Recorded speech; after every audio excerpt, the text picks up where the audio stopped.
नमस्कार, न्यूज़ 18 पर स्वागत है आपका। मैं हूं आपके साथ सुहानी मलिक। 24 के चुनाव में जहां मुकाबला इंडिया और एनडीए के बीच होगा, इन सब के बीच बसपा ने अकेले चुनाव लड़ने का ऐलान किया। जयंत चौधरी की पार्टी आरएलडी के कई नेता चाहते हैं कि गठबंधन में मायावती की पार्टी यानी कि बीएसपी भी शामिल हो।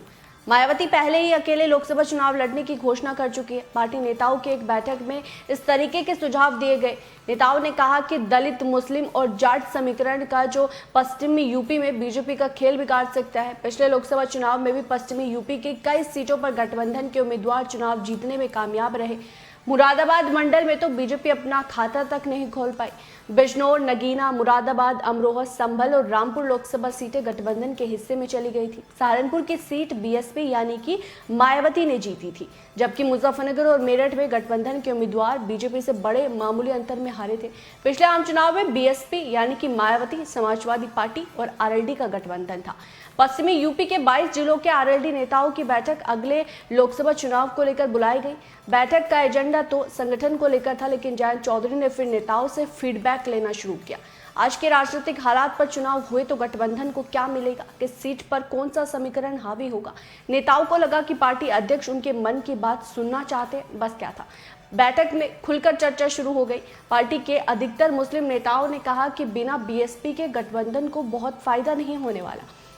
कभी समाजवादी पार्टी में रहे और अब आरएलडी के एक मुस्लिम नेता ने कहा कि हमें किसी भी तरह से मायावती से चुनावी तालमेल जरूर करना चाहिए। राज्यसभा सांसद रह चुके एक दूसरे नेता ने कहा कि कांग्रेस का तो कोई अपना वोट बैंक नहीं, समाजवादी पार्टी एक बेस वोट बैंक है जिसमें यादव जाति के वोटर पश्चिमी यूपी में बहुत कम संख्या में है।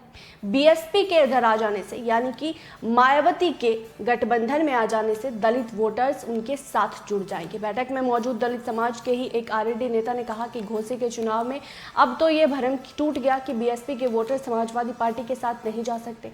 बैठक के दौरान आरएलडी के कई नेताओं ने मायावती से गठबंधन के हक में तरह चुनाव सुझाव दिए।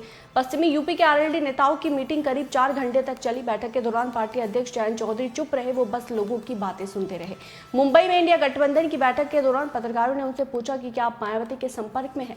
इसके जवाब में जयंत चौधरी ने कहा था कि हम तो सबके संपर्क में रहते हैं। उन्होंने ये भी कहा कि इंडिया गठबंधन का विस्तार होगा, समान विचारधारा वाली पार्टियां जुड़ेगी। जयंत ने कभी मायावती के खिलाफ कोई बयान नहीं दिया। वो जानते हैं कि बिना दलित वोटों के सिर्फ जाट और मुस्लिम से चुनाव में काम नहीं चलने वाला। दलित वोट के चक्कर में ही जयंत इन दिनों चंद्रशेखर आजाद के साथ देखे जाते हैं।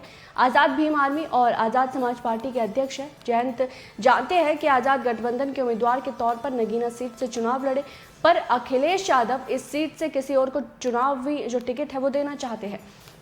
चंद्रशेखर और मायावती के 36 के रिश्ते हैं और ऐसे में जयंत को दोनों में से किसी एक को चुनना पड़ेगा। आरएलडी के एक सीनियर लीडर मायावती के संपर्क में है। आरएलडी ने समाजवादी पार्टी से गठबंधन में 12 सीटों की मांग की थी। पिछली बार मुजफ्फरनगर, बागपत और मथुरा की जो सीटें हैं वो मिली थी और तीनों ही सीटों पर जो पार्टी है यानी कि रालोद हार गई थी। लेकिन अब जब इंडिया गठबंधन बना है 24 को लेकर, एक तरफ इंडिया गठबंधन है, एक तरफ एनडीए है, और मायावती जिन्होंने दोनों ही तरफ यानी कि ना वो इंडिया के साथ है नहीं एनडीए के साथ है, उन्होंने अकेले चुनाव लड़ने का ऐलान किया है।